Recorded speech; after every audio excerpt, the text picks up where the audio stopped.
أهلا وسهلا بكم مشاهدينا الكرام في هذا الخبر العاجل. هزة أرضية جديدة بالحوز وهذه التفاصيل، ولكن قبل البدء ندعوكم الاشتراك في القناة والضغط على زر الجرس.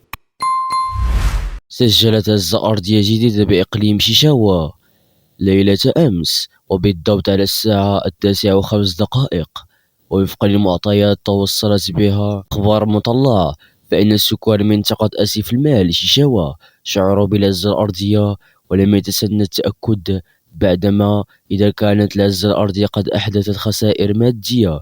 وأكد المعهد الوطني للجيوفيزياء على لسان ناصر جبور الأخبار المطلعة أن الهزة كانت بقوة 4 درجات على سلم ريشتر بمنطقة الحوز، وشهدت منطقة شيشاوا هزات ارتدادية متتالية تراوحت ما بين 2 و4 درجات على سلم ريشتر منذ زلزال 8 سبتمبر العنيف الذي وصلت قوته إلى 7 درجات وخلف آلاف الوفيات والإصابات.